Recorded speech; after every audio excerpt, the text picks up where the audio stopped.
Take a look behind the curtain with a real whistleblower and American patriot. Prepare to embrace the uncomfortable truth because this program has no time for comforting lies. Here is civil liberties enthusiast, Second Amendment defender, and recovering FBI agent Kyle Seraphin.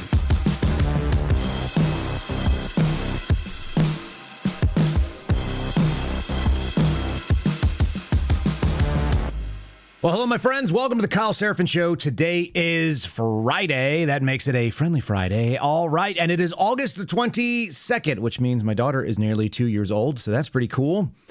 And we have no time for comforting lies here on this program. I don't really care if people feel good about the things that seem quite obvious. What I feel like is that you should have information. Then you should go out there and act accordingly, and you should make a decision. Last night we had a really good call from a first-time caller on our call-in program. It was quite simple. He said, I listen to a bunch of stuff. I find out if the person has the knowledge, the experience, has the ability to accurately assess the thing that they're talking about, and then I decide either to adopt it or not, or I decide to adjust some of the things that I'm thinking about. You know, like a critically thinking audience member. That is what we hope for here.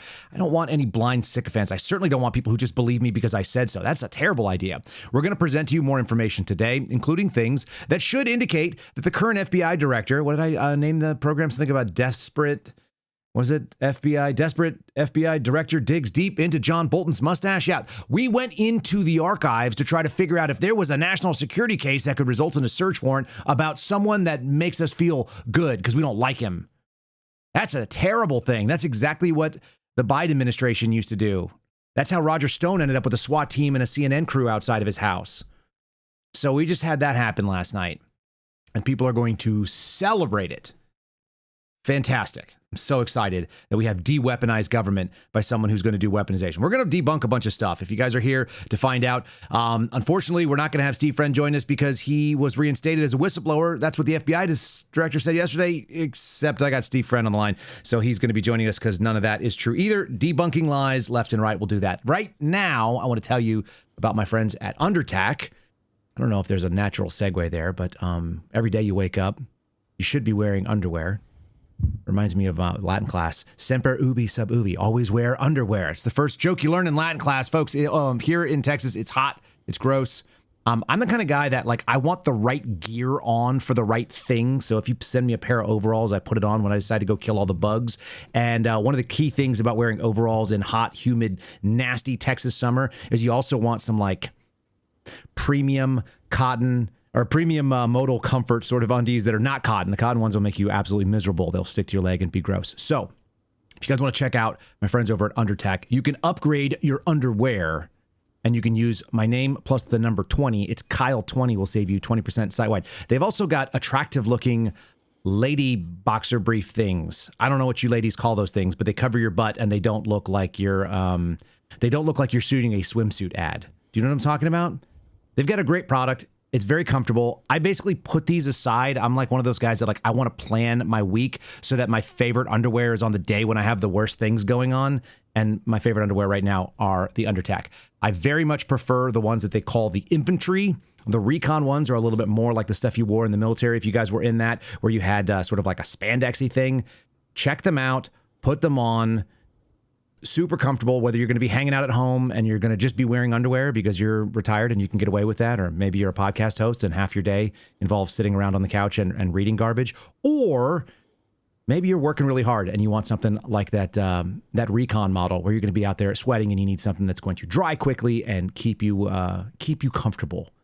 They've got an E&E pouch in the back that you can hide an almond or cash or drugs or whatever it is that you guys hide in your underwear. I'm not going to judge you. Check out undertac.com. It's UNDERTAC.com. Undertac.com. The promo code Kyle20. Save yourself 20% site-wide. You guys are going to be supporting a veteran-run charity that fights human trafficking, and you're going to keep your boys comfortable. Let's call it that. Let's jump into today's program. Here we go right now.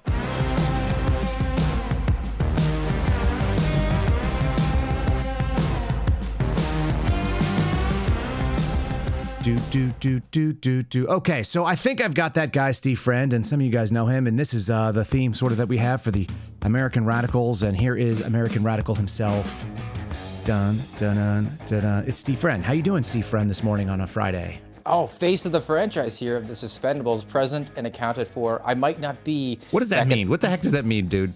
Face of the franchise. I am the Athenian senator of the Suspendables. Okay. I might not be actually back at the Hoover building right now, but like a phantom menace, to keep up with our Star Wars reference in the thermal exhaust port.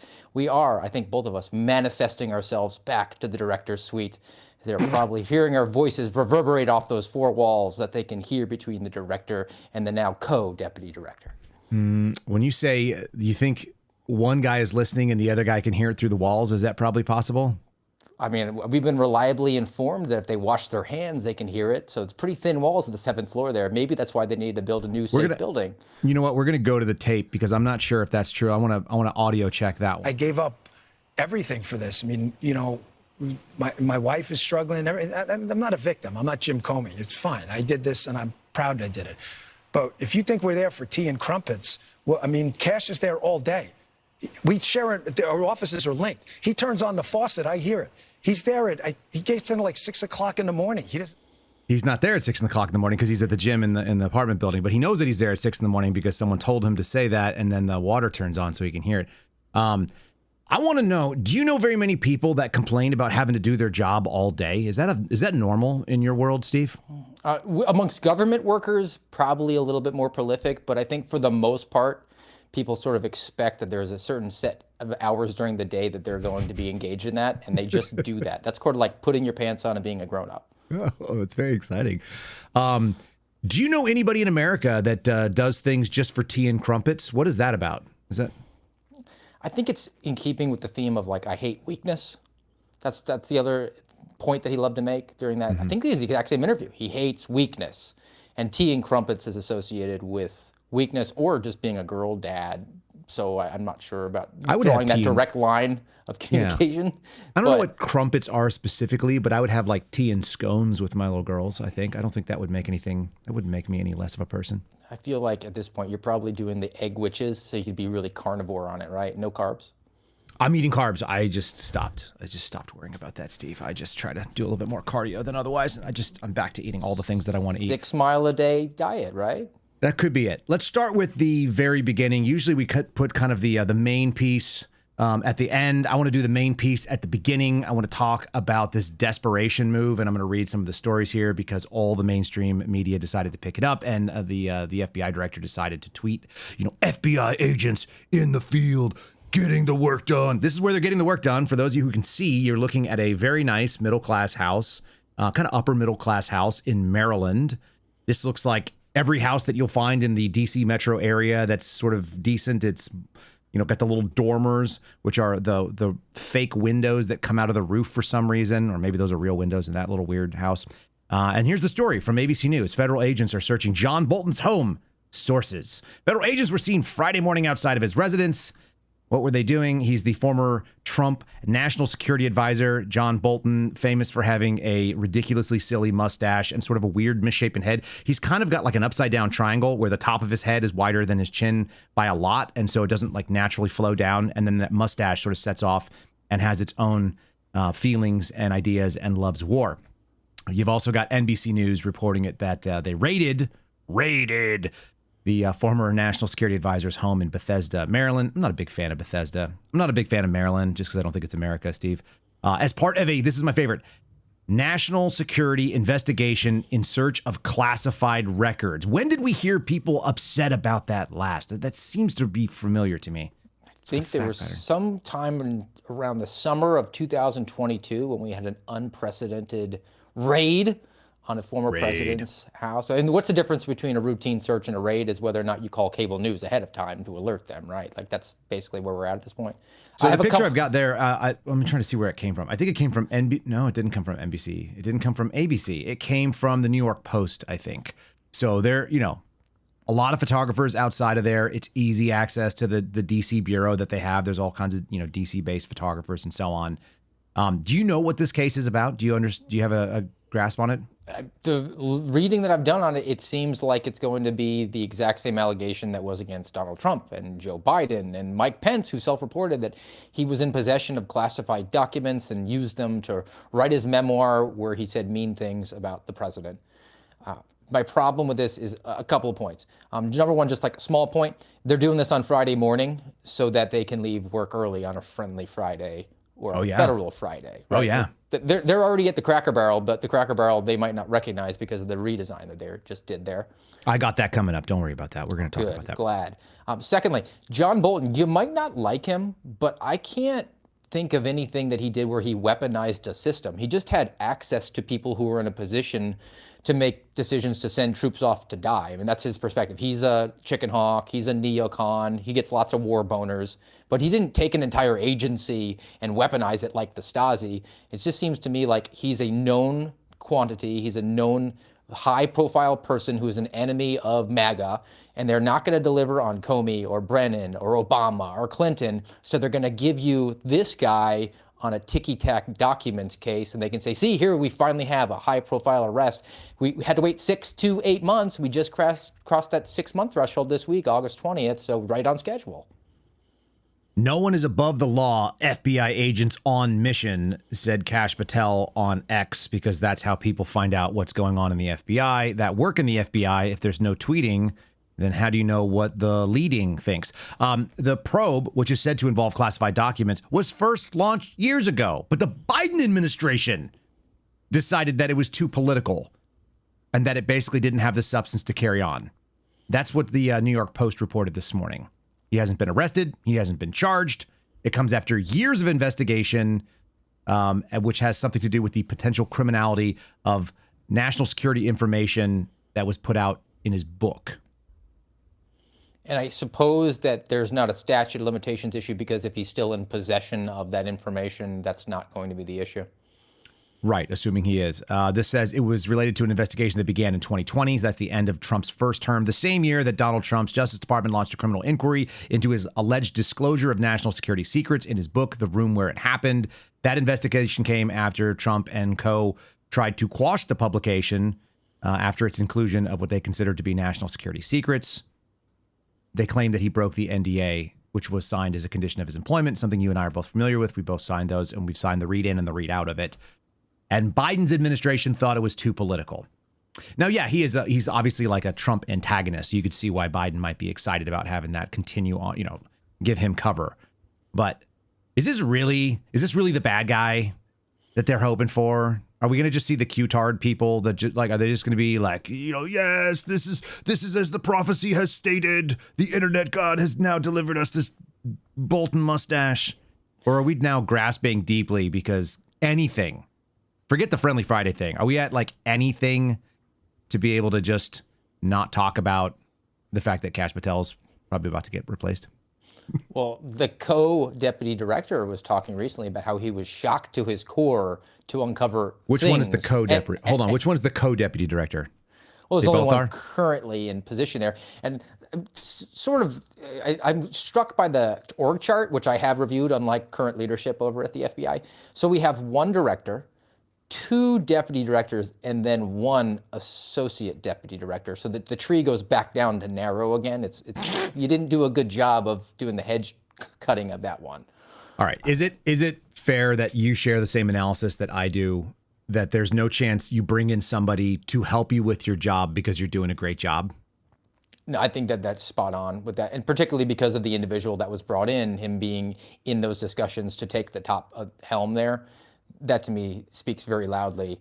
And the other things that you're hearing about in the rumor intelligence around the current co-deputy director, that he's physically packing up his office. I mean, that to me says more than we need to know about where his future endeavors are going to be, which is probably back where he should be, where he's got an audience that's waiting for him, and he's done very well professionally. And he did share information, went all the way out on that limb years ago about the Russia hoax, and that propelled him into the stratosphere. that's your jam, that's your lane. You can go back to that and be successful. This just wasn't it. And you were set up to fail from the beginning because you came in as an outsider and you weren't given the tools, you weren't given the people surrounding you that would empower you to make the necessary decisions to bring about the changes that you would hope a director would identify that needed to be made. Just kind of were riding those out. And I think that the change is probably necessary if they have the opportunity to do it. Maybe we get the second bite of the apple here to actually fix this agency. I watched John Rich go out and try to run cover. Again, all the signs tell me exactly what I think is going to happen. And of course, everybody says if you call it too early, then you're the problem. But it's pretty clear. John Rich, who's friends with Dan Bongino, is out talking about how Dan Bongino, he wasn't there for tea and crumpets. He was there giving up his easy life for difficulty. It sounds like he was actually begrudging the thing. I found out something yesterday when I was interviewing Kurt Susdak on InfoWars, and I had not thought of this before. But whether you like Andy McCabe or not, and I don't like him, and I don't think you do either, whether you like Paul Abate, who's the previous deputy director, yes, none of you know who the previous deputy directors of the FBI were because you didn't care or work in the FBI, which is how you know a top-tier politician who's on his way up doesn't go into a number 2 job that no one's ever heard of again. None of you know what David Bowditch is up to today, even though he works for Disney. And you may know only because I've talked about it. And those are just I can't remember the deputies before me, before I was in the Bureau. I have no idea. I really don't. And two of those deputy directors of the 3 I just named were acting FBI directors for a period of time. So take that for whatever it's worth. They were actually at the top. What Kurt Susdak pointed out to me is that the deputy director job of the FBI is like a 15 to 18 hour a day job. It's absolutely effing miserable. And I don't blame Bongino for not liking it. If you took me from the job I do now and the way that I do it and the flexibility and the freedom I have to do what I do and put me in that gig, I'd be a basket case because that's a massive transition. But more importantly, he's not set up to be successful in that job. You need someone that knows that agency. Imagine if you don't know the background of the thing you're trying to do. So not only are you learning on the job, like what's the culture, what are the names, what is the org chart, like who are these people, what's their history? We're going to get into something here again. Yesterday, I put the name out there of Jill Enyart, and I want to cover it again. But it's like, you have so much to learn and you're not used to working that way in that format. Yeah, it's and for very little money compared to what he was doing before. Of course he's miserable. I don't blame him. And that's like what's worth getting into because these jobs sort of self-selects for the type of person that is going to enjoy perhaps, and at least thrive in that environment. It's a person who leans in and really likes having meetings all day long because if they didn't like it, they would have left headquarters a really long time ago. And those guys were nothing if not headquarter animals that were bouncing back and forth just so they could get back there and make sure that they had all those meetings and reviewing all those PowerPoints all day long. Like that's something that they enjoyed, which I mean, I wouldn't want that job. I wouldn't wish that job on just about anybody unless it's a terrible person. But then again, I'd be empowering them. So it's a double-edged sword. We can push this exactly to people's personal experiences. A lot of you have seen this in companies you've worked for. If you've worked in the law enforcement realm or if you've worked in the military, you know exactly what I'm talking about. You're often not led by the best person at the job. You're led by the person who stuck around longest to do things that nobody else wanted to do. And there's a value in that because that person is most committed. But these are the most also like institution over constitution types people because they are dead set on getting that next promotion. They're dead set on doing what it takes to do that job. Again, that's the deputy's role.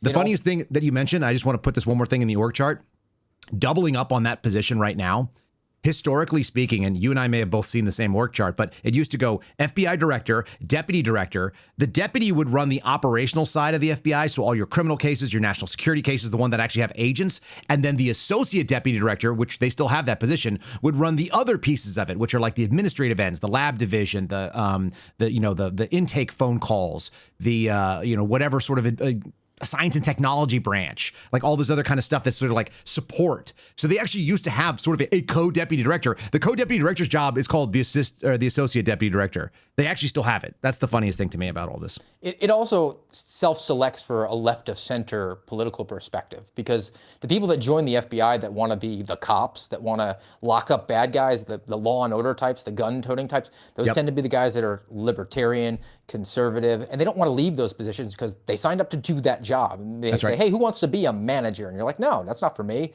I love the job I'm doing. I get paid way more than I probably should for it, and I have no ambition to get beyond that. It's the people that are jumping out of their seat, raising their hand to be a manager so they can tell other people what to do.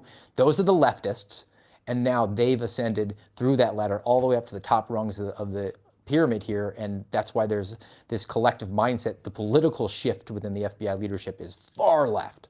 Yeah. And well, this is something that people always ask, it doesn't matter if you're on social media or wherever else. They're like, how do you save it? It's like, it's super simple. You need to turn the hourglass upside down. You need to have the people that are closest and most interested in the mission doing the management. They don't want to do it. You got to get reluctant leadership. So we actually gave that plan out there to Patel early on. It's like, go out there and find your best GS-13s, your brick agents, go find the best first line supervisors that wanted to just be in the mix and manage, but like manage the case agents, not manage some program nebulously off at headquarters. Get those people that are closest to what the American people think the FBI does and put them in charge. You're not going to do it. I got an interesting perspective from Kurt. I want to push this out there, and this is also going to lead us towards something a little bit later. Something of a scandalous cover-up that I didn't realize was a cover-up until earlier this week. And then we're going to cover some other news as well, because there's other stuff going on. Let me just play this thing. This is from InfoWars yesterday. Folks, if you missed it, I will put it out over on our locals channel. I'll give you guys the entire interview. Some of you guys want to see it. It's like an hour long, but he dropped a bunch of information. This is one that I had not considered, which is that Pam Bondi may not be the problem, especially when it comes to dealing with the Epstein case. And his perspective, Kurt is different than us. Kurt is far more left than we are. Is that fair? Yes, but he's left in a way that it doesn't impact his ability to be in law enforcement, which is right. Probably the best thing. It's the left. It's the people that are like liberal that we thought we were going to work with, which is like, maybe we don't agree on everything, but we understand that there are principles that are immutable. Like, maybe you should be fair. Check out Kurt Zusdak. Stay here. We'll talk more about him in a sec. Fortunately, the one person who's been outstanding is our AG. I mean, I think Pam Bondi has really been doing an absolute phenomenal job. And when she announced that those Epstein documents and all, they should have fired everybody in the FBI, moved them off to San Juan or Alaska as soon as that happened, because the FBI, that had to be intentional. Let me dig in on that I want to dig on that in a second, because a lot of people, I think, on the MAGA side of the world are thinking that Pam Bondi is actually the problem. It sounds like you're suggesting that it's an FBI problem and they set her up. Is that what I heard? Yeah. Tell me more. I mean, yes, that's absolutely. I mean, Pam Bondi's trying, again, the AG has to believe what the FBI is telling her. If the AG can't believe the information coming out of the FBI, she's crippled. And again, if the FBI gives you a package of documents that says this is what it is, that should be law. That should be, hey, we're making this statement to the AG. This is all the documents. The fact there was a truckload of documents somewhere else, everyone in the upper echelon should have been removed at that point in time. Because in the FBI, the one thing that you can never do in the FBI is embarrass the FBI. That's the rule. That's even that, and that's even at the foundationally with whistleblowers. Hey, you embarrass the FBI, you can't be here anymore. But the executives, what they did to Pam Bondi was 100% the FBI's fault, because inside the FBI's case, they know every document that's ever been obtained. They can run a report that shows every document in the Epstein file. This isn't paper. This is all electronic. Mm-hmm. So they could have done that and given it to her, but that obviously didn't happen. What do you make of that? Because again, I think that we have been as critical about anybody that needs to be critical, and it actually did open a new light. Imagine if you went to United States Attorney or you went to your AUSA, your prosecutor, and you said, yeah, this is everything we have for discovery, and you withheld information. Who would know that other than you? That's exactly where I was going in my thinking, because you do have that ability in the Sentinel reporting system that the FBI has, where you can essentially export your entire case file to it. It tended, for me, I didn't have overly complicated cases. It was more efficient for me just to pull them all out. But that is all discoverable. That is part of the process. You have to turn it all over. And who would know it? I mean, theoretically, your supervisor would have access to it, but that's not somebody who's digging into the details very far. And I know of instances in which agents did not turn over every single thing, and they created a lot of friction between a United States Attorney's office and that FBI office because of that. Because in their discretion, they thought that, well, I'm just not going to turn that information over. Like, that's not your call. You have to turn all of it over. It's up to the prosecutor's discretion as to what is germane and relevant. And even if they are not going to use it at trial, they still have to turn it over because it's all about the process. But if you make that call and you make that federal prosecutor look bad, there's a chance that you will never, ever be allowed to bring a case forward to that office ever again, because they just know they can't trust you. Yeah, and this is one of the major values of having people who don't think exactly the same way that you do and having conversations with them. I constantly learn things from talking to you because you and I have similar values, but we don't think the same way. I think that's been evident in a lot of you'll say things and I'll be like, oh, I never thought of that. I have the same experience with Phil Kennedy. I have the same experience with Garrett O'Boyle. Our different lens that we bring, even with the same values, changes the way that I often view things, or you'll remember things that I didn't. And it's like, yeah, I understand about discovery and I know, but he's right. You can literally run a records check and find out what does it look like. How on earth did they not bring that information there? What I'd never considered is the people in New York that had the ear of the FBI director,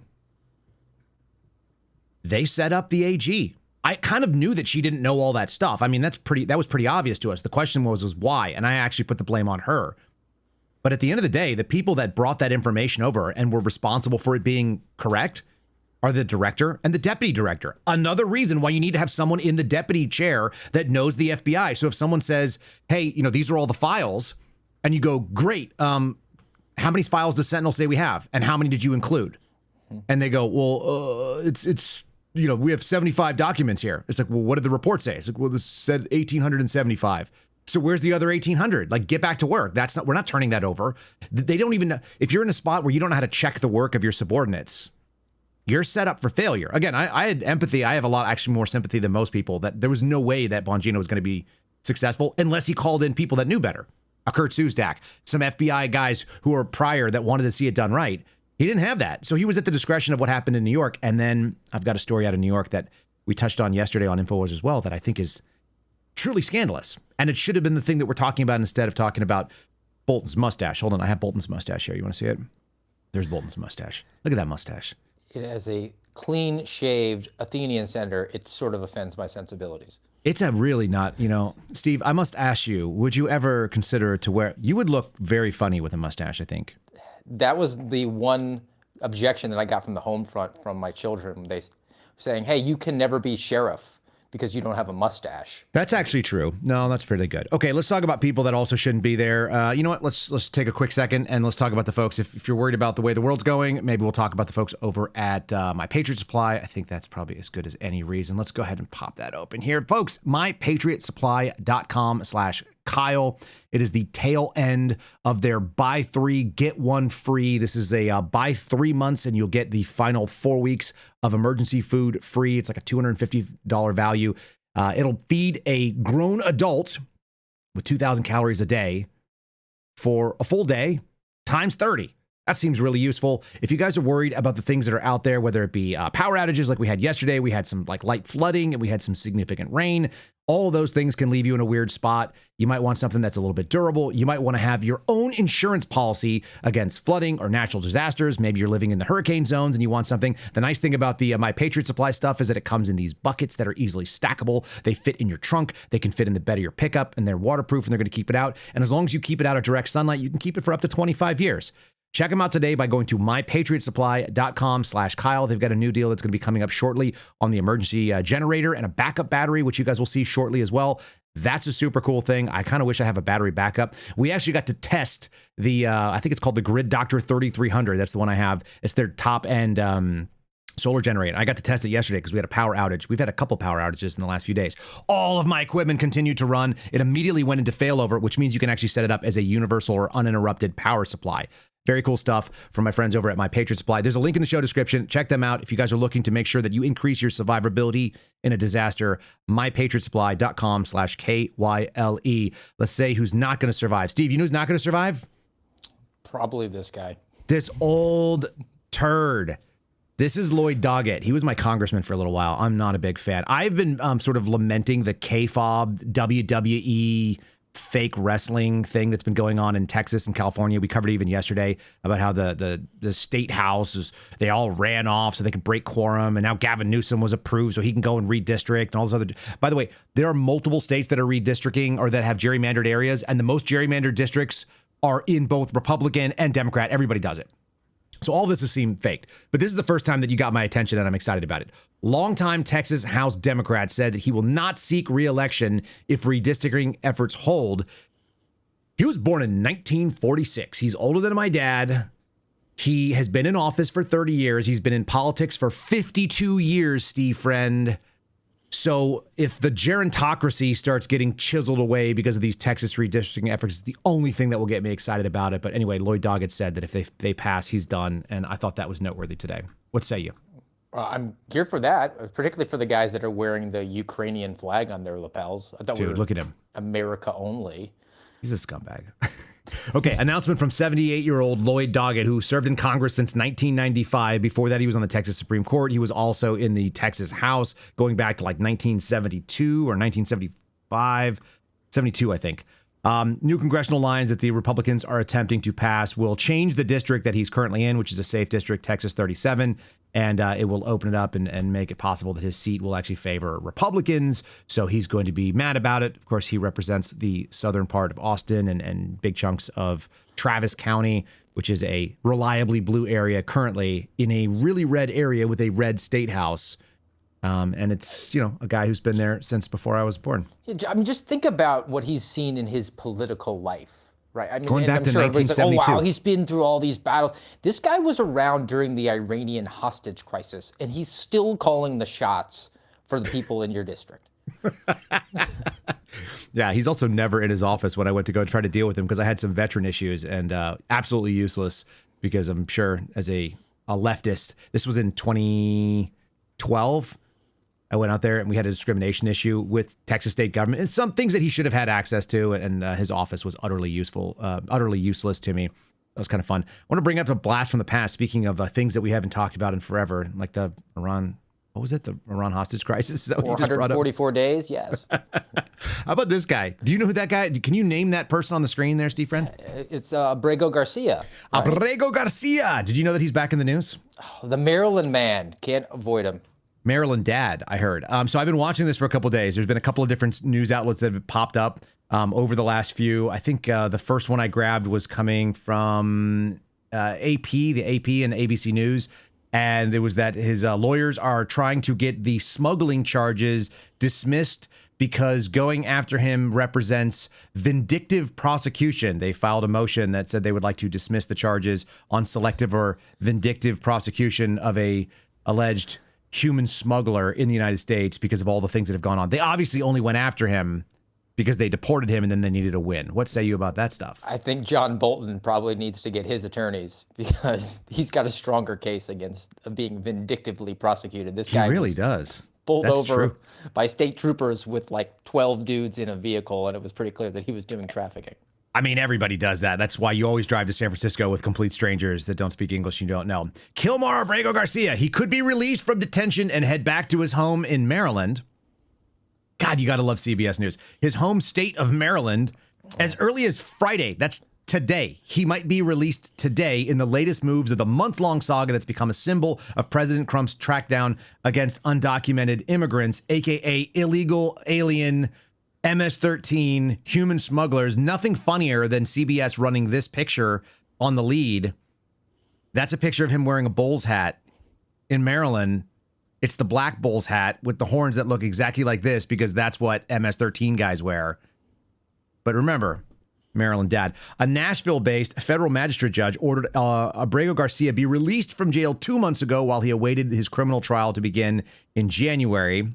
That order has been delayed. The request of Abrego Garcia's attorneys, who feared that ICE would immediately detain him and then deport him again.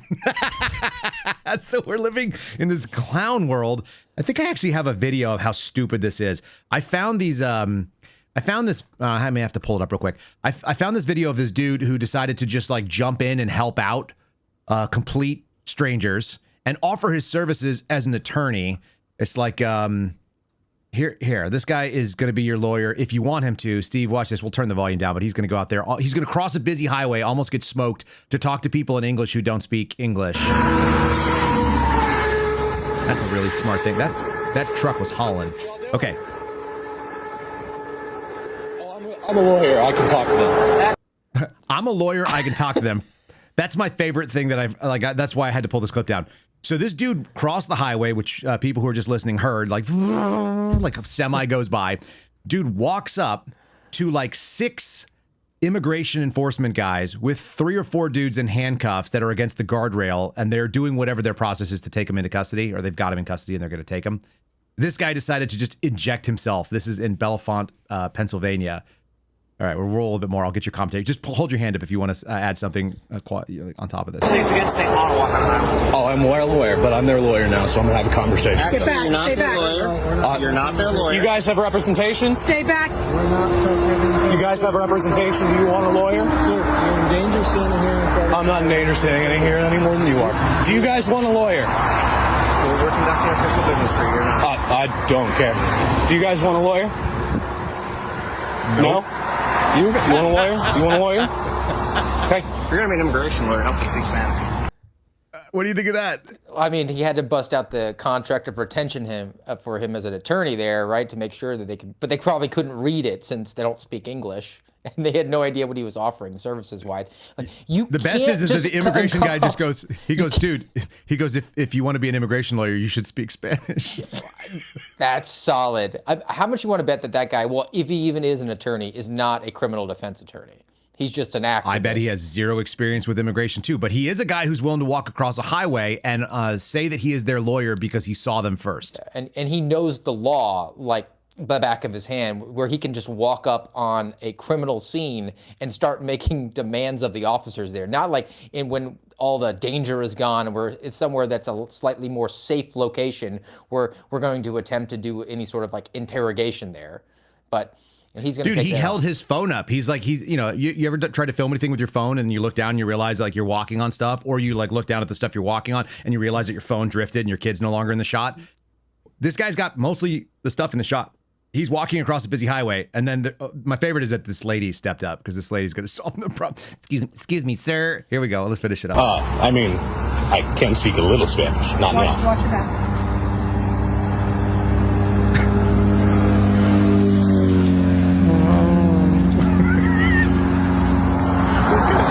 You guys sure you don't want an attorney? Right now. You sure? Bro, I totally habla. I'm telling you. Doesn't even know the word. What is it? Abogado? Is that attorney? I don't know. I speak Lawyer? American. I speak American too. I just think it's really funny. These guys, they're great. Again, Kilmore Abrego Garcia is about to be free, and aliens are getting rounded up. And that's, by the way, that's not a good ratio. You've got 6 to maybe 3. We were hearing inside the FBI's ERO sort of assist that federal agents are basically like snatching these up, and they're all dogpiling on it. So every agency gets to claim the same stats. So DEA is out there, Marshal Service is out there. The funny thing is that people on the left, they're like, oh, Trump people are super sad because, Trump's doing the wrong thing. It's like, no, they want more. You misunderstood. We're mad because they're not doing as much as they said, not because they're doing too much of it and they're arresting these idiots. The statistic that I saw was that they were apprehending about 30,000 illegals per month.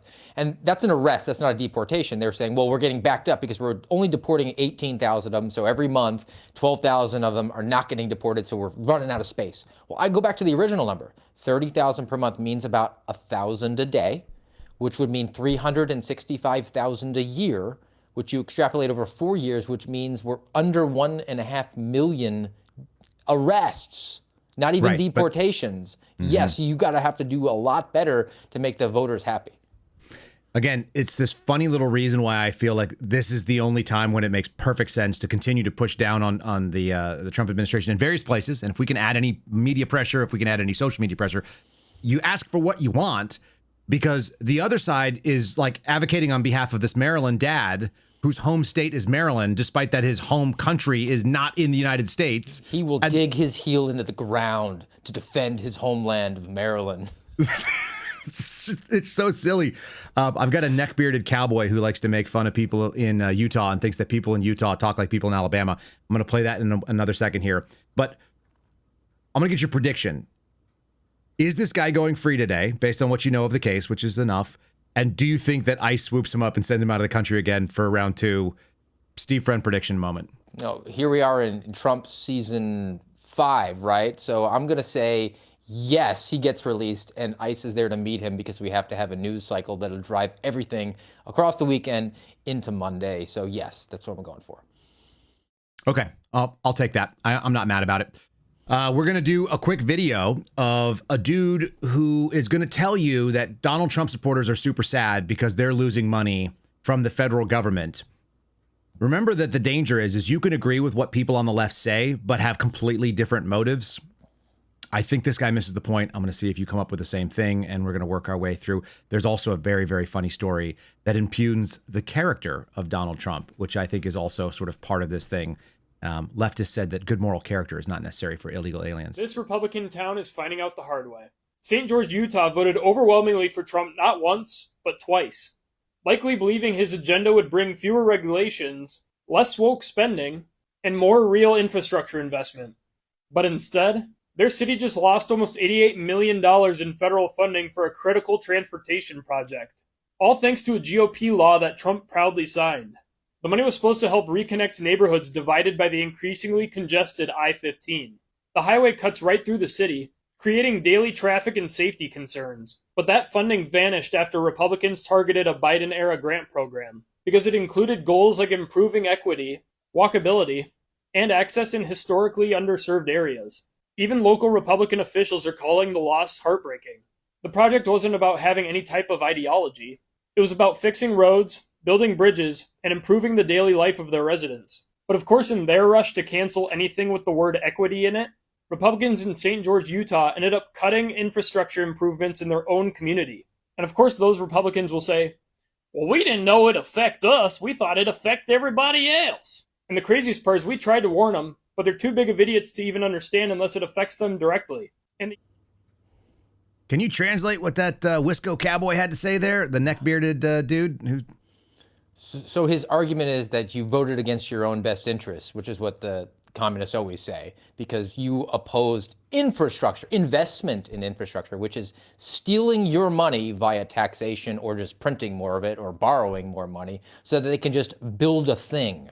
And then your representative come back to your district with all that pork, right? And this is how we're going to stir the economy by taking money from others and giving it to others, which would mean from each according to his ability to each according to his means. That's communism. Mm-hmm. And because you voted against communism, ha, ha. And plus, you should have voted for a bridge because of equity, which is DEI, which is, again, cultural Marxism, which puts immutable characteristics ahead of merit, which means by definition that whatever you're making or producing or offering, that will suffer. And again, that's communism. So that's a win for Utah. And I think that they would probably double down on that and say, what other projects can we cancel here that we don't need? Have you ever met anybody from Utah? I have. Do they ever sound like this? Do they sound just like this when they talk? Not unless they're military and they were born in Mississippi. Or if you're from the South, like us, we like to leave out syllables. That's how you know somebody's authentically from the South. That you're from Mississippi, or you hail from Atlanta, Georgia. It's too hot out for all those syllables. I don't know where that guy came up with the accent or why he thought obviously these are performative things, and this is unfortunate, the world we live in, where people are going to perform. Again, I agree of leaving that thing out. I'm like, yeah, that is a problem that they cut that. That's because they only cut that. We needed more of the cutting, because I don't need people putting our money back. By the way, can you just define, just for my help, it's a small town in Utah. What is a critical transportation project? What is a critical transportation project? And how many people do you know that voted for federal infrastructure that were also in the MAGA camp? There's a word game, right? So the critical project would be like a footbridge that probably goes over this highway. So you don't have to run across it like that attorney that was concerned about the Pennsylvania illegal aliens getting That's exactly what it was. It was an $88 million footbridge over a highway that you probably could buy everybody a flipping car in the neighborhood that couldn't get across the highway. That's probably the odds, if I had to guess. But we need to have that bridge so that the congressman could put his name on that and say that it was a memorial bridge for him, as opposed to actually just refunding the money that the government stole from you or not taking it to begin with. Are you saying that you think that it's possible that the people who would be building the bridge would also be campaign donors of said congressman that would put his name on that bridge? Because that's what I feel like. And they would also be hiring the likes of the people that were on the roadside there in Pennsylvania. Yeah, that checks. They would be hiring the illegals to come and do it. Okay, you ready for something that's really funny? Our chat is already talking about how this is all fake and gay. This is really good. NBC, which is home to, I went and did a look on the MSNBC hosts. I think this is actually an MSNBC story. Isn't it MS Now? They might be changing their name, but it's not there yet. It's still saying MSNBC on my screen. 3 of their hosts are quote unquote openly gay, whatever openly gay means. And 2 of them are the first black openly gay people to be on television, and they are unwatchable. One of them is Jason Capehart, I think his name is, and the other one is some other person that I don't care about. None of them are important. And then the last one is Rachel Maddow, who may or may not be a dude. The Trump administration is worrisome.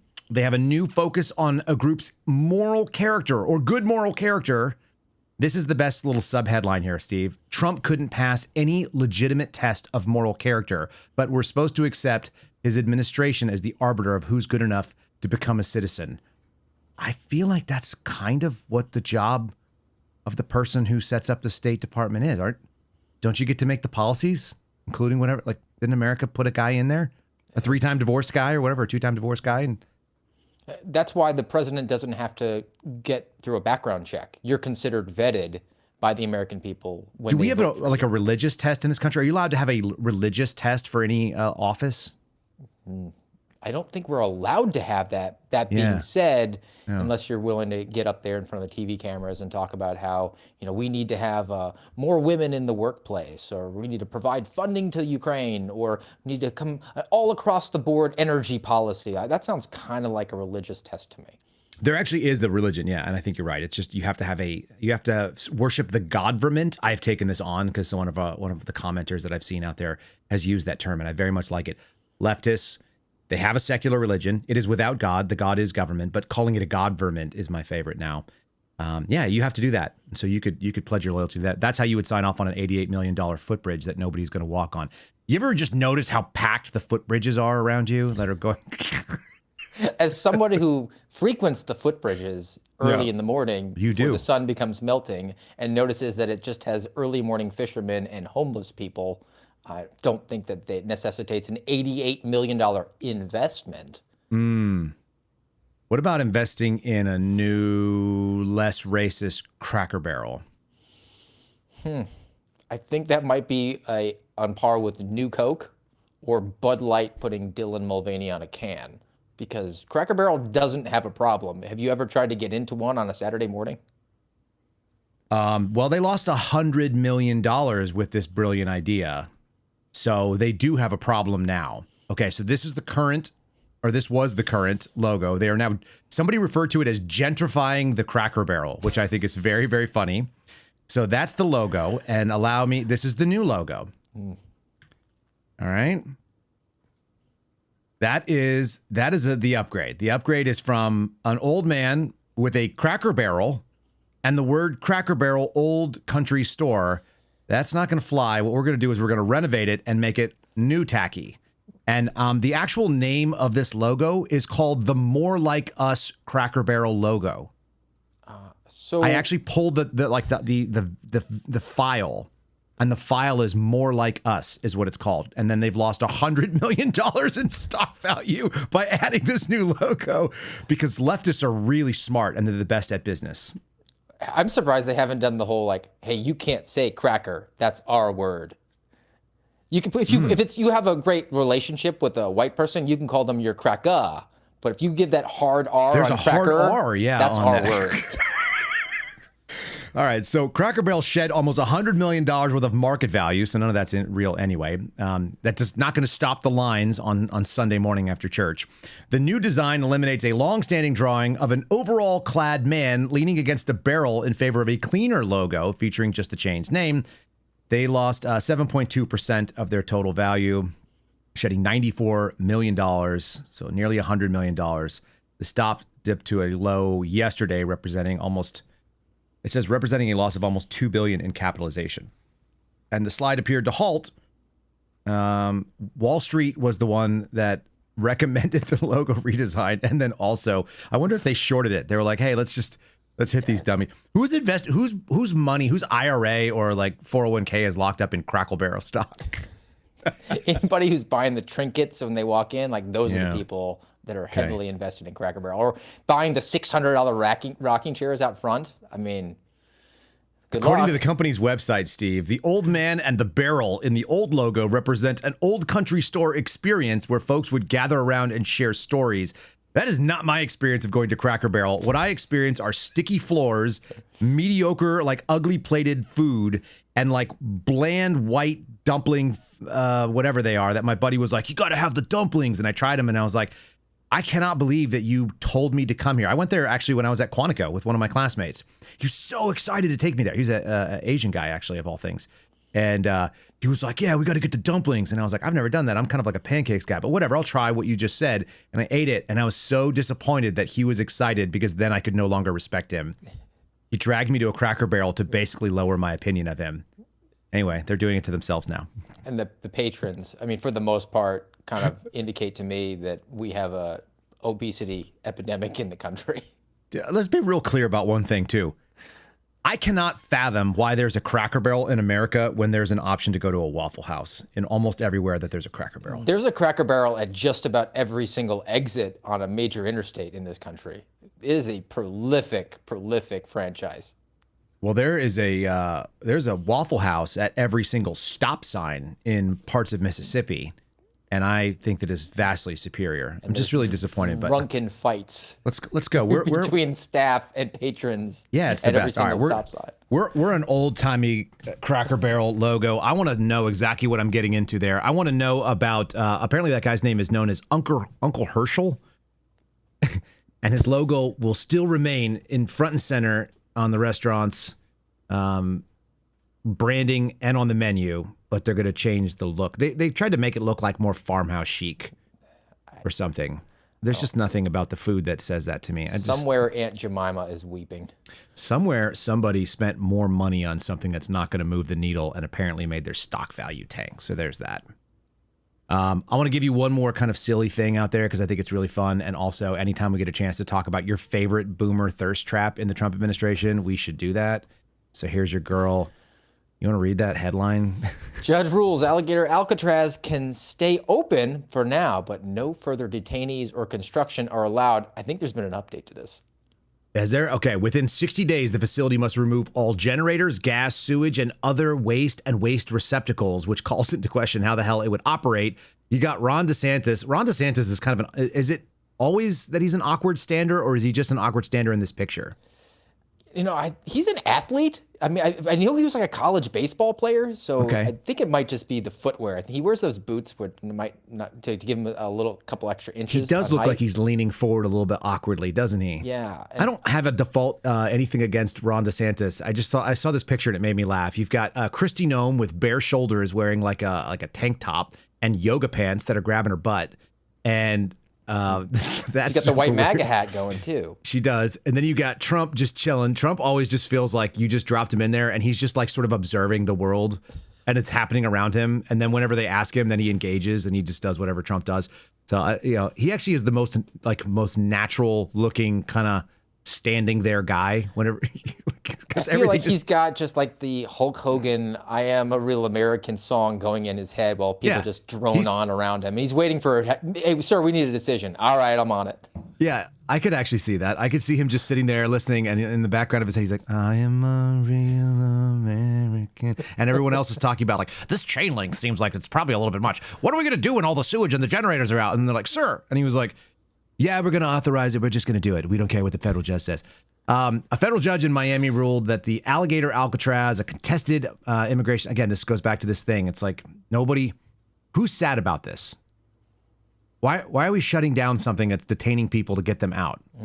These are the same people that cried about kids in cages, even though it was happening otherwise. The filing was done under the National Environmental Policy Act and the violations therein. Did you say there was an update, you think? Because this is from this morning, from what I can tell. So, yeah, the update this morning was this one. So the old one was that they wanted to pause, and now she's basically, this judge, this communist, is saying that you can still stay open, but you have to remove all the abilities for you to function as a detention facility. Right. And it's based off of environmental concerns, and it's been brought forward by leftist environmental groups and Native American tribes that are worried about preserving the wetlands there, because apparently the presence of this small detention facility is endangering billions of dollars in preservation efforts on their behalf.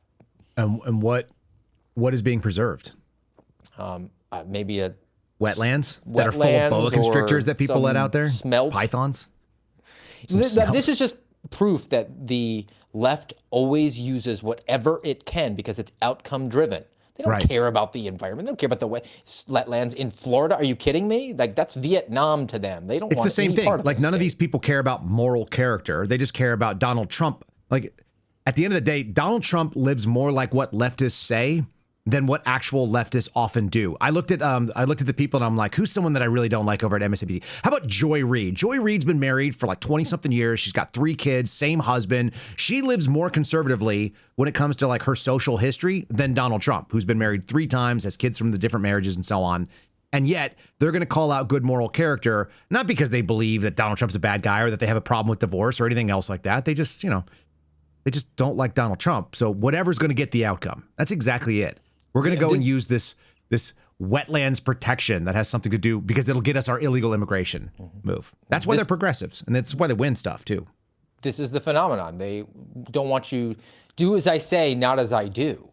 The liberal elitists live, by and large, for the most part, a very conservative lifestyle. Married, solid foundation, home, having dinner with the kids. I mean, they're, of course, propagandizing their kids and filling them up into their ears with how they need to cut off their genitals because we have to impress our friends at Sunday brunch because we're not going to church. But for the most part, the lifestyle is rather conservative. And then you contrast that with people that purport to be on our side. And there's a lot of unwed moms that are content creators that are talking about how the trad life is something that all women should embrace. And I don't hate the messaging, but again, you're not really embodying that. Actually, there's a podcast that just popped up with Ashley Sinclair, who I've met one time and seemed like an okay person, but obviously Elon baby mama. This was pre Elon baby mama moment. Might have been at that like right time when she was actually involved in that. And she's made a podcast that's called Bad Decisions, which is essentially like she talks about her decisions and why you shouldn't do what she did. Which is points for accountability. Yeah, kind of funny, kind of not terrible. Let me do one thing real quick here. Folks, if you are listening on the audio podcast, you may hear a breakaway for an ad. I'm just giving you the heads up warning as we do. So there it is. Okay, Steve, I want to pivot to our last story here. I played this clip yesterday. I want you to listen to it, and then we're going to go dig into kind of the other thing that I thought was really revealing, that Kurt Suzdak, again, different people think different things, remind me of different fact patterns that I had forgotten about. Here's Kash Patel talking about how they'd removed all the weaponization. By the way, this was like 24 hours before they decided to go after John Bolton's mustache and do something that is really weaponized looking, as far as I can tell. This is kind of gross. Feels really desperate. Here's Kash Patel doing that. You came in, you're there now, the leader. But have the old leaders who assigned this and directed this operation, have they been dismissed from the FBI? Every single person that has been found to have weaponized or participated in that process has been removed from leadership positions. And if and when we find any others that are involved in this, as you know, this is a 37,000 person agency, we are going to take swift action just like we have. And just look at the record of the people that have been dismissed for their actions and what they're saying when they get out there about how they personally opined about the weaponization of this place, just like one of Peter Strzok's friends did recently this past week. Right. That's how we know we're finding the right folks. Right. And we're going to keep doing it. It's not done yet, but we're going to stay on it. All right. And then right afterwards, I went out there and showed them that there's this woman named Jill Enyart who's still working for the FBI. She was involved in this thing. What I didn't realize, do you remember this headline from Kerry Pickett 5 months ago? I do, because I've been talking about that since the last 5 months. Okay, Kash Patel disputes whistleblower revelations about FBI honeypot agents spying on the Trump campaign. All right, so for folks to understand, yesterday I queried the person who brought forward that whistleblower disclosure, which was Kurt Suzdak. I queried him on InfoWars. If you guys are listening and you want to find it over on, you can find it on InfoWars. You can find it at Real Alex Jones and all that kind of stuff. But you can also find it on Locals later on today. I'll put it up. It'll be at KyleSerafin.com. You can watch the interview I did with Kurt. What I thought was being disputed, I thought Patel was saying that there was, in fact, no honeypot operation. No. He's What doing he the same thing he did in contested- that interview. Right. They play with these words, and this is why I think these guys are cooked. And this is why I think you've got something going on with this Bolton thing where it's all about misdirection. If you were really serious about going after the bad actors, you wouldn't be looking externally. You wouldn't be going after the Russiagate villains that are gone, that have like passed the statute of limitations. And you certainly wouldn't be dealing with the people who like had the official capacity. There was a release yesterday saying like, oh, the FBI author, the FBI director leaked classified material. The FBI director also has the ability to declassify material. So you have no idea whether or not if he authorized it, then he did, period. And I don't think you can go after him for an official act. What Kash Patel had a problem with, and these are people who still work in the FBI, is he didn't like the characterization as the word honeypot, because honeypot is a colloquial term. So there's no real definition of what it means. But the idea that you'd have a pretty woman infiltrate as an undercover, that's what we generally would call a honeypot, kind of like what his girlfriend does. This is the language game, and we've talked about it before. But like, look, the interview that he just did, he was asked, did you remove those people? But the implication being, did you fire them? And he said that they were removed from leadership, which I don't hate. That's something that Kurt Sustak is recommending. That's actually you not can't true, fire by the way. anybody. Smart move. But he's giving that answer. It's very lawyerly. They gave the same lawyerly answer when they were asked, were there undercovers at January 6th? And the FBI responded, there were no undercover employees at January 6th, because UCE, undercover employee, is a very specific designation. But most people, when you say were there undercovers, are presuming, did you have plainclothes agents present there in the crowd? And it would be dumb not to at a major gathering, but they gave a very specific response to the Inspector General. He's giving a very specific response here. Honeypot is something that he took umbrage with, that characterization of it, but they just didn't ask, did you send a quasi-hot chick to infiltrate the Trump campaign so that she could dig up dirt, which is what the whistleblower allegation was and is accurate about? Right. Again, they scrubbed this from the website, folks. This is gone from the Washington Times. New whistleblower disclosure, identify agents assigned to infiltrate Trump campaign. And then you've got this one here where he disputes, and I didn't realize it until Kurt pointed out, it was a terminology thing. It wasn't a fact that it didn't happen. This woman, Jill Enyart, who is not removed from leadership, from what I can tell. She's friends with the special agent in charge of the New York field office. And all of this actually goes to a truly scandalous thing. I'm going to read this real quickly. Mr. Patel took to social media to dispute that the female agent was not a honeypot. A honeypot is an undercover operative who feigns sexual or romantic interests to obtain information from a target. It's not necessarily that. It's that the possibility exists because the person actually presents like an attraction. You don't have to actually feign anything. And the FBI has no problem using these, by the way. If you follow Trevor Aronson and the Alphabet Boys thing that happened in Denver, they sent a woman who had huge boobs, like cartoonishly huge boobs, as a detective. She was brought into the JTTF and she was sent into a BLM protest. And then her backstory, or her legend, as they call it, was that she was a recovering hooker. Yeah, she was a and then sex dudes worker would meet with her and call these young 19-year-old dudes in a room like, hey, want to buy illegal guns? And they're not thinking with the head that is at the top at that point. It's the one that's 3 feet underneath. Right, but she totally wasn't a honeypot. Like, she's an undercover operative, like doing totally legit things. The fact is, this woman was apparently at a fairly high level in the CI program. She was either an assistant section chief or a section chief, which is a truly problematic thing. And Kash Patel takes umbrage with the word honeypot, not anything else. He's had his own little honeypot issue that's been going on of late, so we're just going to acknowledge it real publicly. He's got a girlfriend that's half his age, who apparently is both a country music singer, a political commentator on Rumble, a friend now of John Rich through Bongino, who also owns a big chunk of Rumble, and she's also a former Mossad agent in what is like the equivalent of their NSA. But I'm sure that's totally because like she's really looking for like a cross-eyed, kind of thickish built, super cool bro who's almost 50 years old, who's Indian in America. Like, it has nothing to do with the fact that we're really close to the Trump administration. Anyway, I'm sure that that's totally just like love. That's what real love looks like. That's why Kash Patel's in his 40s and lives with a man in Las Vegas full time. Totally regular, no big deal. I'm just saying it's interesting that he decided to go and take umbrage with this, and I'm going to tell you why I think it's so wild, Steve, because it actually goes to the thing that was stated earlier, and it ties into the Epstein situation. The New York field office and the New York mafia, which I will have you explain in your terms in a second, because I'm sure you've experienced it differently. The New York mafia in the FBI got Kash Patel's ear almost immediately, supplanted our recommendation for a good deputy director, to his detriment, I think, and then started whispering sweet nothings like, that chick is not a honeypot, you need to do these things, and managed to basically discredit him by punching out a bunch of fake information that made Bondi look terrible, and I think actually is going to bring down the deputy director time of Dan Bongino. I think that the Epstein rollout discredited him basically in a way that he's no longer able to recover. That's my take on it. And it's all from the same crew of people that we heard are all gone yesterday from Patel on Fox News. What do you think about the New York Mafia? Do you want to break it down for people so we have this real clear idea of who is actually running? I've been always people are always like, well, who's really running the FBI? Maybe I think now I'm starting to lean towards this. So go ahead if you would.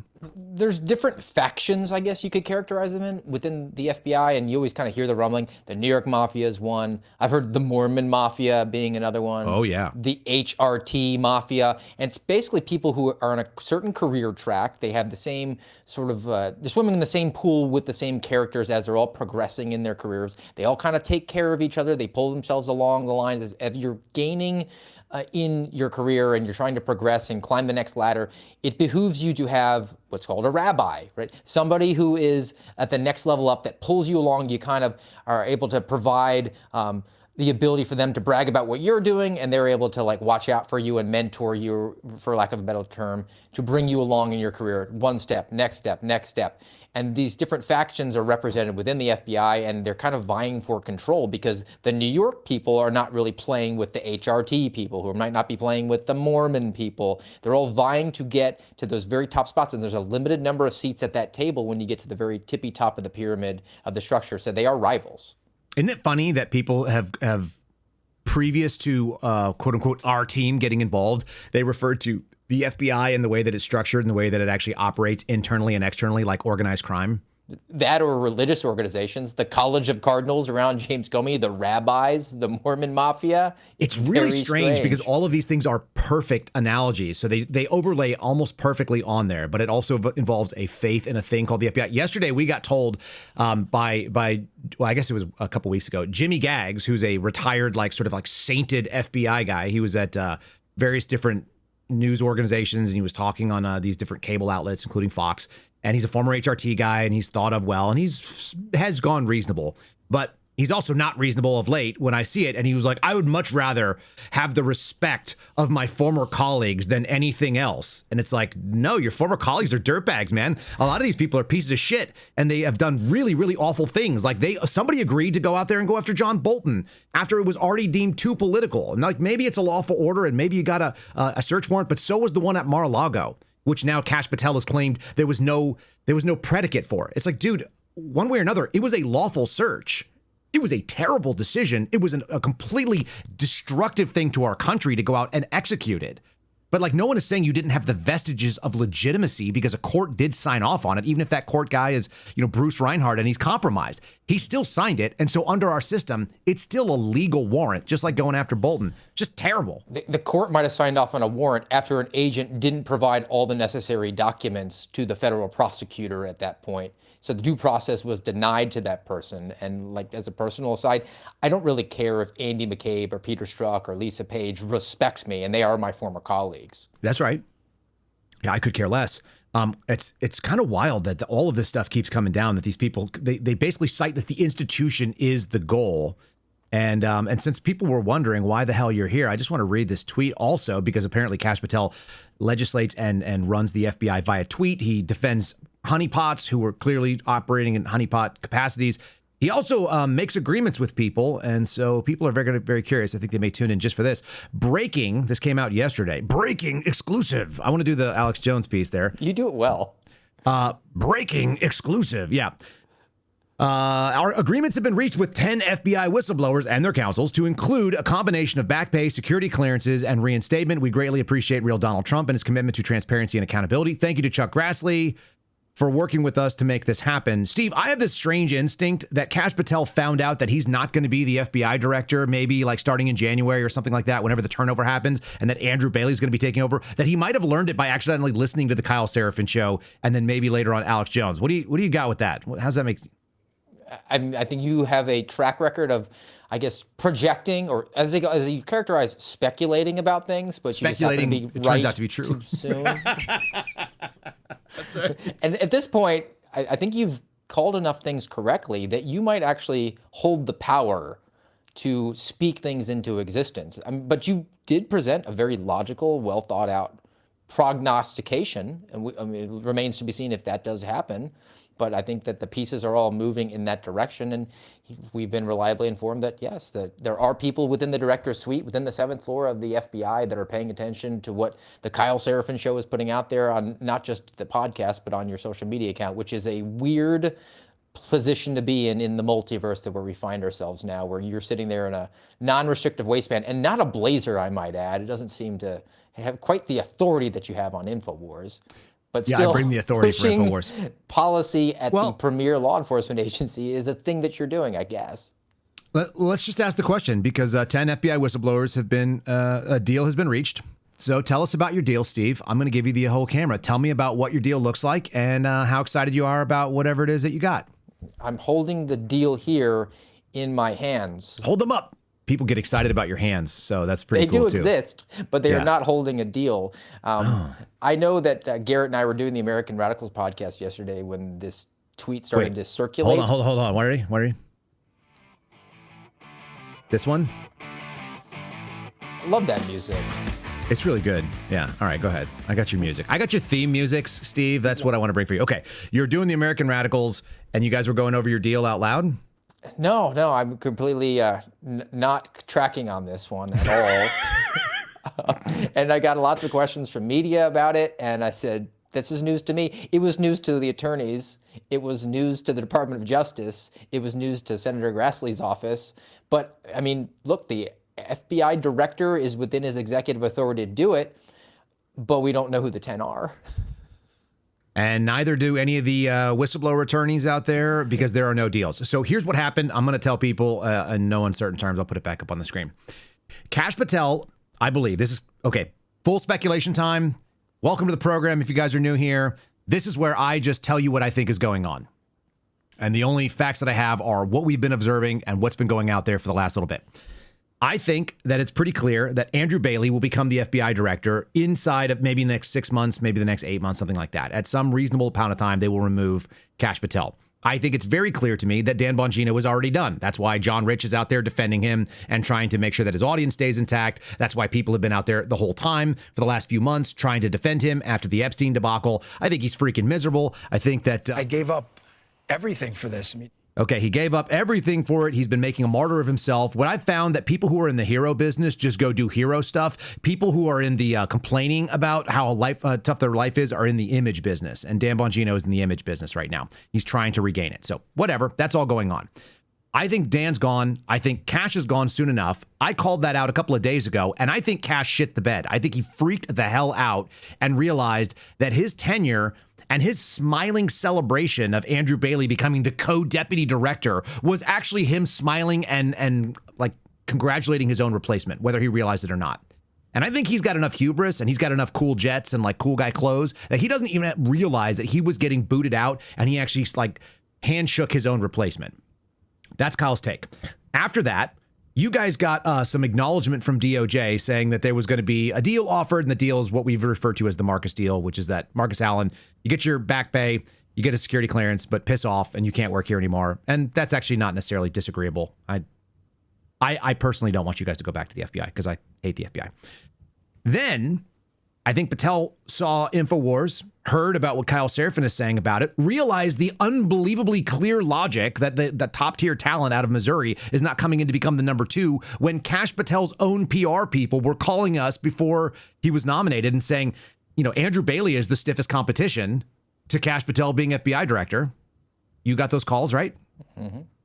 I did. They even had some Oppo research on him. There was another guy from Michigan, but it seemed like the leader in the clubhouse at the time. Yeah, there was Mike Rogers, who was a former FBI guy, but the real leader was going to be this Bailey, which kind of came out of nowhere. And then they had Oppo research on him, things that they might be able to kind of target and things that might make him a weaker candidate. And I know some of those things, and so do you. And so then Kash goes, oh, crap, I'm going to get replaced. So out of nowhere, he decides to exercise this like 28 Code of Federal Regulations power where the FBI director can unilaterally instate things like whistleblowers. The problem code that is Phil Kennedy cited on Twitter again. Yeah, in July, he cited it. And here's the really crazy part.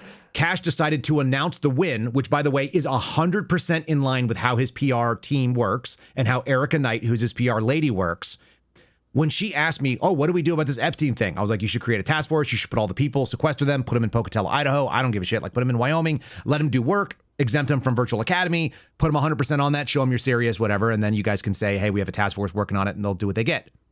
And she drafted a press release in under an hour and sent me the press release. And I'm like, you haven't got a task force. You haven't got a team. You haven't done any of that stuff. You can't release a press release when you haven't done the thing. Patel put this piece out, I believe, that we have 10 whistleblowers. Now he's got to go find 10 whistleblowers because he doesn't have the ink on any of it.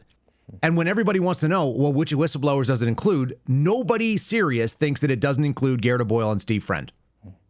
Nobody. That's why you got calls from the New York Times and NBC and everybody else. Can I throw in one more factor that might have been pushing in the direction that your prediction is correct?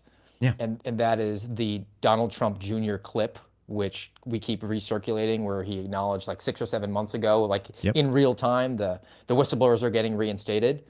And I need to correct the record on this. I do. Apparently that video found its way to the Chief of Staff of the President of the United States, Susie Wiles, and she kind of came to the conclusion, like, what the hell? Why haven't you done this yet? And was now pushing. So there might be extra forces coming from 1600 Pennsylvania Avenue on that.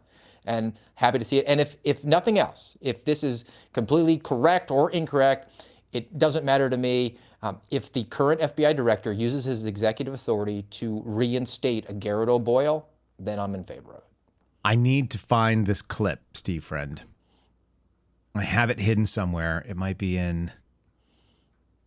I want this, and I want to be able to find it easily, and it's not, of course, occurring to me. Who was he referencing in that clip, do we think, Don Jr.? Like, he says something to somebody off camera, but, like, my question has always been, like, who was he referring to? Where the hell did that come from? And why did he think it made any sense? In real time, Donald Trump Jr. looks like 15 degrees off camera and says, it's confirmed. It's confirmed. I want to know who's behind the camera, very much like I want to know who's putting the 100 level 10 things on the co-deputy director of the FBI's desk every day. Look at this. I got you. Check this out. You ready? Will the FBI whistleblowers have an opportunity to get their jobs back in the department? God bless. Yes, I would hope that's the case. Again, I'm outside of the administration. I think these are things that are really important. We're confirming that's the case. Yes, the whistleblowers, certainly. Okay, we're confirming it now live. So congratulations. Well done. Whoever is off camera there is running things within our government. We need to investigate who that person is. We're confirming yes. Yes. Congratulations. Congratulations to you, Steve. Just like I'm going to congratulate you on this thing. How many major news outlets reached out to you yesterday? I think more personnel within news that I have developed relationships with. They reached out to me personally. Right. But Reuters reached out to me professionally, and at a point where I didn't know anything, and it just was honest with them, like, I don't know, this is news to me. And they were sort of taken aback, but like, wait, what do you mean you don't know? I was like, I have no idea. I have no information. I'm sorry. Let me name to you New York Sun, New York Times, New York Post, CBS, NBC, Gateway Pundit, and then a few Blaze and a few others that are like friendlies. Yes. That's the number of news outlets asked me about this deal. Yeah. So Cash, now you're in a problem. I'm going to just speak directly to the FBI director because that seems like the right thing to do. Director Patel, you're in kind of a crisis right now because you've named that there's going to be a deal with 10 whistleblowers. You now need to give them what they want because you need 10 of them. And they need to include Steve Friend and they need to include Garrett O'Boyle if you want to maintain the credibility of that BS tweet that you put out where you made a deal without having the deal. Nobody goes out there and announces it because they need it. And you need this for the PR win. So it's very clear to me that you need to go ahead and capitulate to whatever it is that makes Steve happy. You need to capitulate what makes Garrett O'Boyle happy. You probably should give Phil Kennedy the ADIC job since you just opened it up by firing Steve Jensen. He'd be really good at Washington field office. You need to go out there and make this right. And then you can go out there and have the win. And when you do, we're going to celebrate it. We're going to tell everybody what a great job you did by following through on your word. But the problem is you've already showed what your cards are. And your cards are that you need 10 whistleblowers and they need to include people that people have heard of. Because every major news publication knows exactly what that should mean. And if you go out there with some BS EEO complaints that no one's ever heard of from 10 years ago, not going to fly. You probably should make a deal with Robin Grizz too. She's been out there for a very long time. She was attacked by the previous administration. So if you want to go fix this, you got to go fix what McCabe did. You got to fix what these clowns Joe did under Comey and under Wray. That's your move. And you only have a little bit of time to do it because pretty soon Andrew Bailey's going to go in and I'll DM him and tell him exactly the same thing. You guys got an opportunity to do the right thing. What you're proving by that post, and let me just say this real clearly to the audience, what Kash Patel proved by the tweet that is below me, agreements have been reached with 10 FBI whistleblowers, is that it was always unilaterally within the authority of the FBI director to step up and do this if he had the balls. And he's telling you here, August 21st, yesterday, after 6 months in office, that he never did have the balls until right now. And the only reason he has the balls is because he found out he's probably losing his job to Andrew Bailey. That is about as much as I can sum that thing up. You want to add anything to it in a diplomatic way that doesn't ruin your deal, Steve? Well, again, I don't have the deal in hand here. Like you can see, it's not there. That's your deal with your empty hands.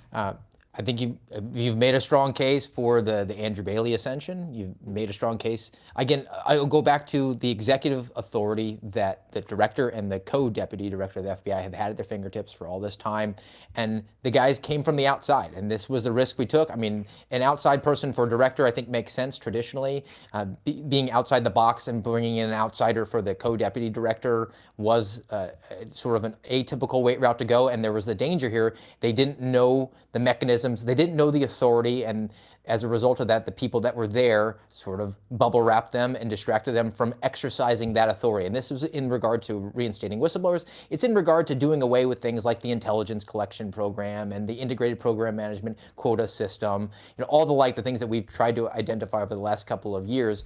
So perhaps now the cow is out of the barn on this element. Maybe we'll see similar energetic executive authority exercised on the other structural changes that would not just benefit guys like Garrett O'Boyle, but the American people as a total.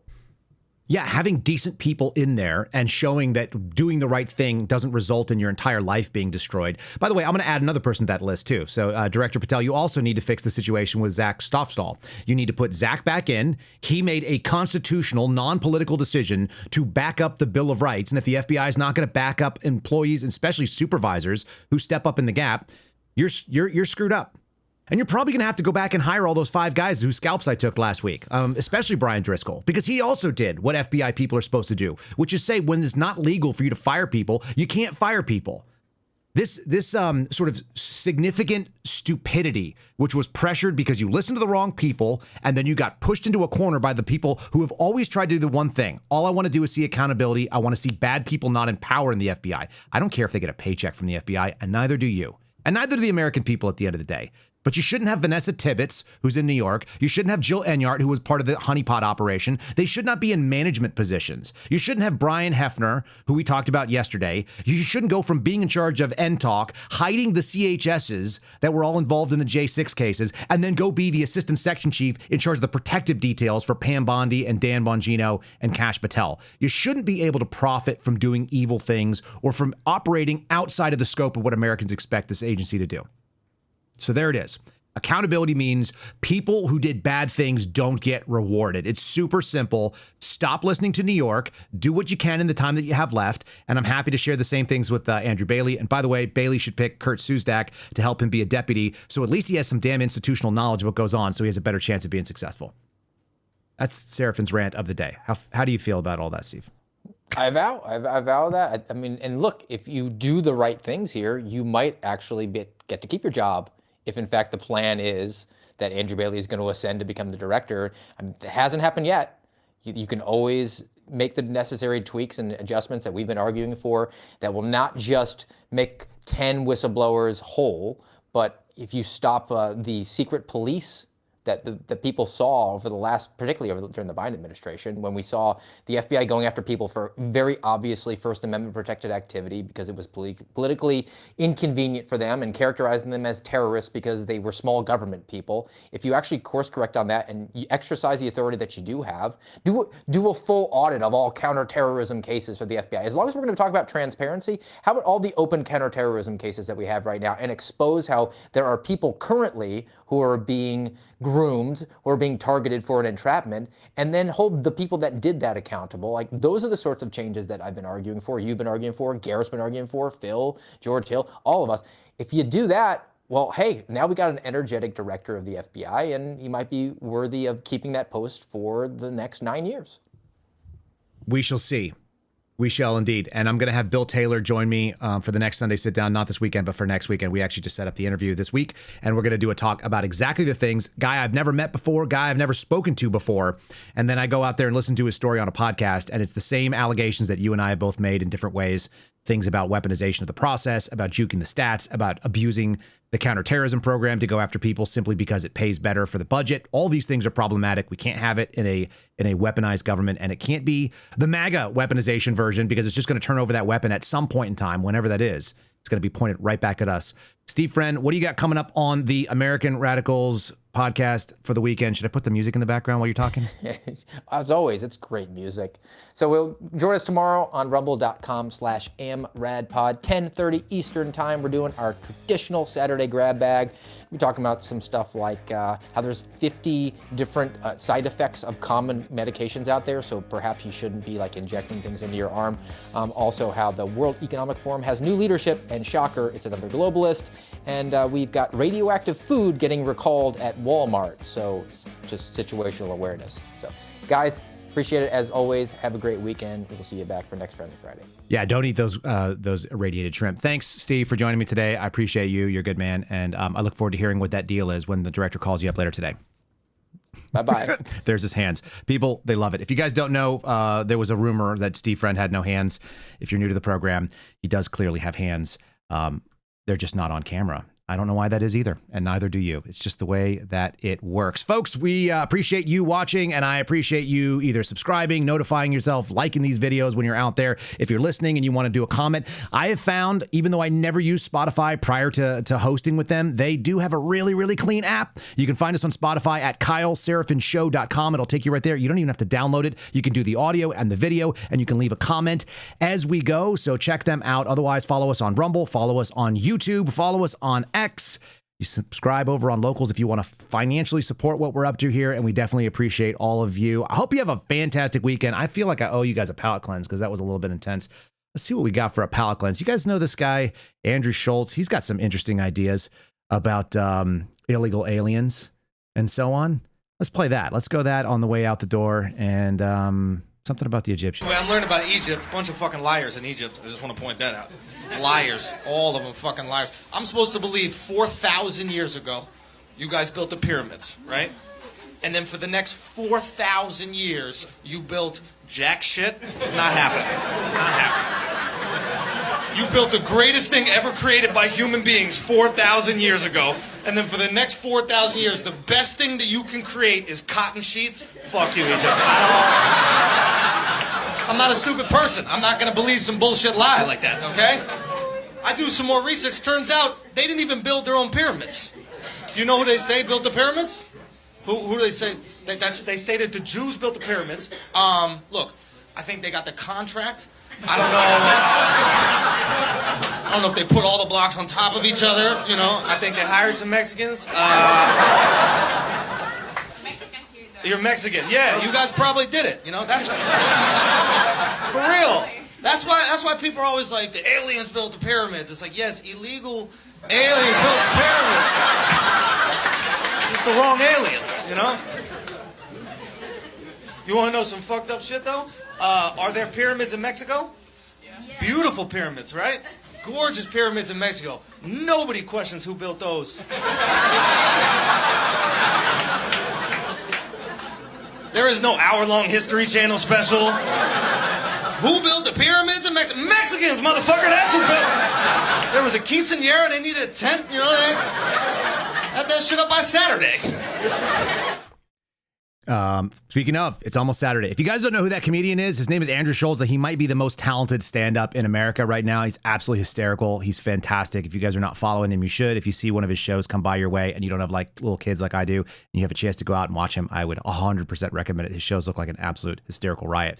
That guy has got unbelievable talent. He also does a podcast too, but I think stand-up it's pretty special. And all of that was awesome. So anyway, the aliens did build the pyramids, but I love that it's illegal aliens. Hope you have a fantastic weekend. Illegal aliens as well. Whatever, it's the weekend. Let's just be friendly about it. God bless all of you. Thanks for being part of our program. Look forward to seeing you again on Monday. Take care of yourselves. We'll see you in a couple days. Thanks for listening to The Kyle Seraphin Show, streamed live weekdays on rumble.com/Kyle Seraphin. Follow Kyle on Twitter, Truth Social, and Instagram @Kyle Seraphin.